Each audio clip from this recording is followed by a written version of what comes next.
What is up, everyone? It's Cannan back with another video, and boy, they say that, if you wait patiently enough, things will pay off in the end. And I remember when the Nintendo Switch first came out, like a good while ago. It was shortly before I started working there myself.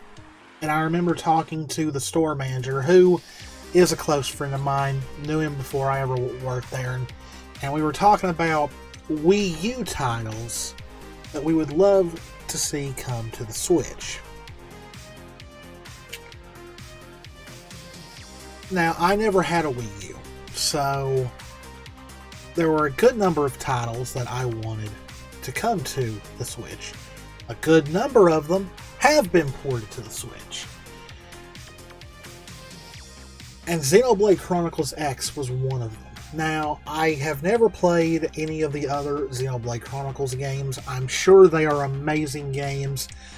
They have a huge fan base, but they're no longer my type of RPG that I like to play.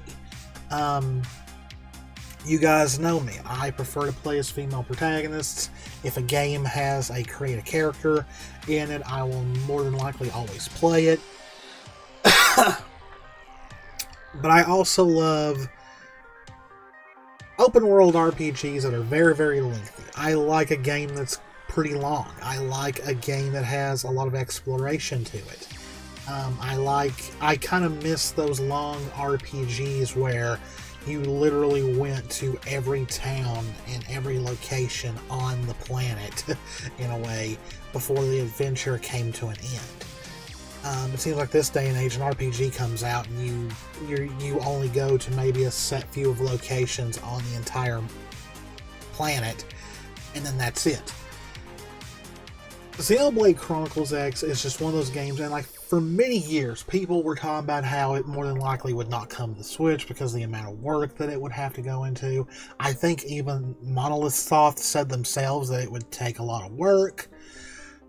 But it looks like that is no longer the case. I always had a feeling Xenoblade Chronicles X would either come to the Switch or maybe the Switch successor, because you've got the Xenoblade Chronicles Definitive Edition, and then Xenoblade Chronicles 2 and 3, which are all on Switch.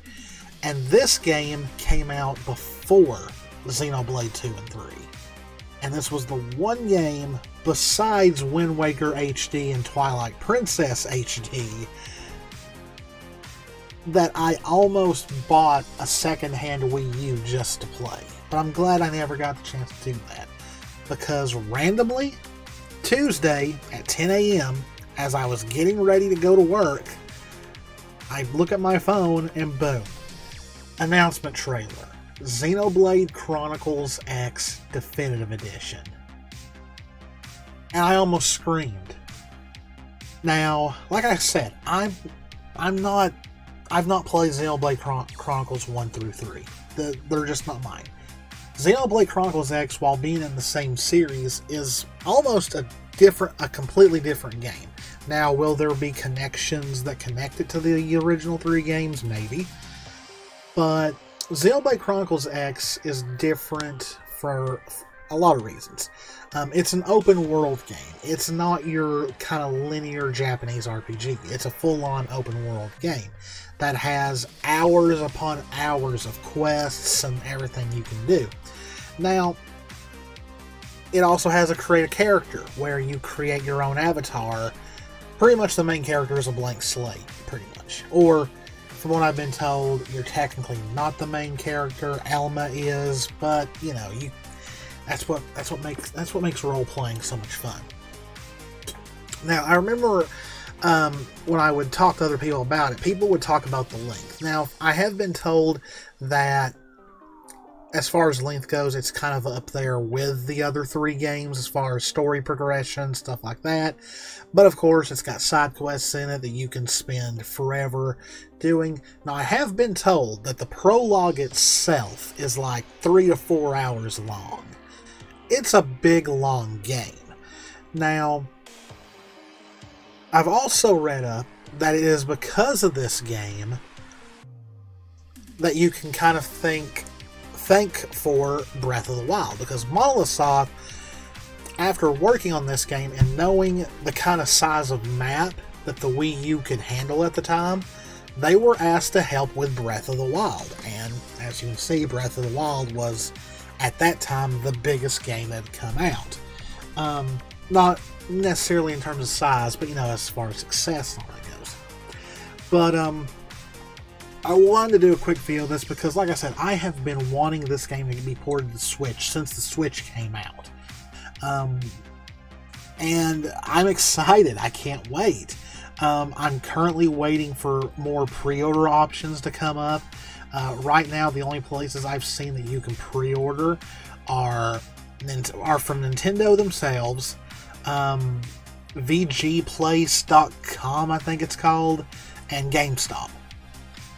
Amazon doesn't have a pre-order up yet or anything like that, but yeah, it's going to be $59.99. And it says right here that it, of course, I didn't want to put up a reaction to the trailer because I went ahead and watched the trailer when it went up. So, but it is coming out March 20th, 2025. So, pretty early next year. It is going to have updated visuals and additional content. So, for someone who never played the original, that's already exciting. It's going to have more in it than what was originally there. The release will mark the final port of re-release for the Xenoblade franchise on Switch, meaning that the entire series is now playable on one console. The original launched on the Wii U in 2015 and is well regarded amongst fans as a strong spin-off to the mainline series. And then we have a breakdown from Nintendo. Xenoblade Chronicles X Definitive Edition features your character at the center of the action in a standalone sci-fi story. Customize your avatar's looks and class to your liking and choose from a wide variety of options in a comprehensive battle system that's as deep as you want it to be. Once you have proven yourself to the Blade, BLADE in all caps, organization, you can also unlock a powerful Scale, SKELL, your giant customizable mech that's proficient in exploration and combat to assist you in your adventures across Mira, which is the planet that the game takes place on. While you go out about the reconstruction effort, you'll get to know the people of NLA, which is pretty much new Los Angeles. Because Earth has become inhabitable in this game, so they're looking to reestablish a new Earth, pretty much. Help them with their problems and build affinity with your party members to unlock quests that contain rare gear and other rewards to earn, plus join an online squad. Now that's the reason why the MC in this is customizable. It has an online function. Join an online squad and take on multiplayer specific missions, including extra challenging global nemesis battles. You can even recruit the avatars of other players to your team in the main story. It says we'll be keeping an eye out for more information in the coming months, but it's safe to say that we're thrilled to see such a wonderful sleeper hit get a new lease on life on the Nintendo Switch. Yeah, a lot of people were actually very, very shocked because Nintendo just announced this out of nowhere. Like, there was no indication. Many people are surprised this got announced before the Switch successor, and who knows when the Switch successor is going to be announced. Like, at this point, who knows? Looks like they are literally going to milk the Switch until it just can't run games anymore. Because, like, I'm surprised. I really thought this was not going to come out until the successor.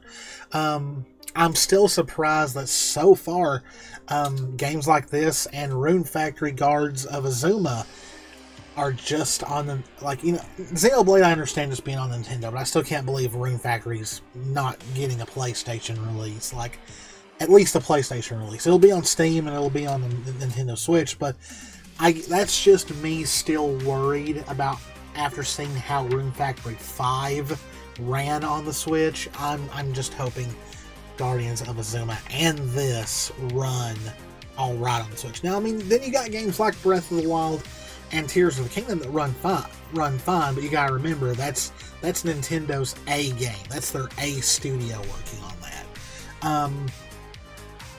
But we'll see. Hopefully this runs well. Hopefully it looks really good. I've seen comparison images already of the original versus the remaster from the shots we've seen in the trailer, and yeah, it looks a lot better. The character models in this game were really weird looking when it first came out in 2015. But a lot of people are very excited about the new story elements. Apparently, this game did have some DLC when it came out, and that will already be included apparently in the base game. But yeah, this is very exciting. Like, you guys, I don't know if I know I would say it on Twitter, but if you guys ever watched any of my reactions to, say, any of the Nintendo Directs I've done, I've always said that Xenoblade Chronicles X, please be in this Direct. Please get announced. But yeah, it's kind of wild that this was the one other Wii U game that many, for like 7 years, have been asking to be ported. And Nintendo's just like, oh, let's just release the announcement trailer on a random Tuesday at 10 a.m. What could go wrong? But as of now, the only other Wii U games that I want on the Switch is the HD versions of The Legend of Zelda, The Wind Waker, and The Legend of Zelda Twilight Princess. That's all I want.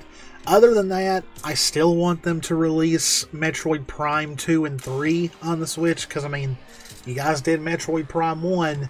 Let's get the other two before the fourth one comes out. But yeah, this is exciting. I can't believe it. I was really starting to think that they were just going to skip this game, despite how popular the Xenoblade series has become. Because I remember, I think the original Xenoblade Chronicles came out on the Wii, and there was a time where many didn't think it was going to get an English release. Xenoblade Chronicles was pretty much part of Operation Rainfall. It was to get that game, I think another game called Pandora's Tower, and then The Last Story, I think it was either The Last Story or The Final Story. It was something like that. It was those three games. There were three very niche Japanese RPGs that many did not think was going to get an official English release, and they were a group that came together to try and get those games released, and all three of them did eventually get re-released, get an English release on the Wii. I don't remember at that time how well Xenoblade Chronicles did on the Wii, and then this came out, and, you know, it was kind of a sleeper hit. I mean, it got some bad scores in some places, or mediocre scores in some places. So I think that's another reason why a lot of people didn't think it was going to get ported, is because I'm guessing a few didn't see it as a success, while many others saw it as a huge success. And now that Xenoblade Chronicles has fully become its own, like, big series for Nintendo, I guarantee you this version is going to sell way more than the Wii U version ever did. How it's received will be another question altogether. I can't remember which one it was. It was either Xenoblade Chronicles 2 or 3 that got nominated for Game of the Year one year. So, yeah, Xenoblade Chronicles was kind of not a thing for many years until I think 2 got announced, and then they re-released Xenoblade Chronicles 1, the definitive edition of it, onto the Switch, and then Xenoblade Chronicles 3 came out, and I still to this day see fan art of those games on Twitter and other websites posted. So, very, very exciting. I definitely do think this game will do better this time. It'll hopefully run better. It already looks better. I don't think they've said anything about reworking any music or voice acting or anything like that. I think they'll keep all that. Unless the new story content needs voice work, then maybe they'll get the original voice talent to come back and record it. I don't know. But this was a very pleasant surprise. I didn't expect it, and many others did not expect it. So tell me in the comments, what do you think about this announcement? Are you shocked? Did you think that it was going to come out eventually? I've already seen someone on Reddit claim that like they posted a screenshot about a few years ago saying that Xenoblade Chronicles X will be released on the Switch in 2025. And, you know, of course, somebody being a smart aleck replied, you know, where'd you get that from? Out of your AWS? And they're like, it'll be the 10-year anniversary. And they pretty much did the same thing with the port of Xenoblade Chronicle for the Switch. So it kind of made sense, yeah. Something kind of easy to call, but they were still right. So, I mean, there was always a chance they weren't going to do it. But, yes, I will be picking this up day one. I don't know where I'm going to pre-order it from yet. I don't know if I just want to go ahead and do it through Nintendo or if I want to wait until Amazon gets it up. But we'll see. If you do pre-order the digital version, I think you get a free trial of Nintendo Online. I think. But I'm not sure. But, yeah, tell me in the comments what you guys think about this. Are you guys excited? Are you going to be picking it up? You know, are you a Xenoblade fan? Were you looking forward to this? Or are you not really into the sci-fi aspect of it? The fact that it's a spin-off game in a way. But yeah, let me know in the comments what you think. I'm excited. Cannot wait. I literally almost screamed when this got announced. So, hope you all enjoyed it. If you did, please hit the subscribe button, hit the notification bell, click that like button, leave a comment, all that good stuff. As always, guys, this is Canaan. Me and Jess love you all very, very much. Stay safe out there. Take care of yourselves, and I will see you in the next one. See ya.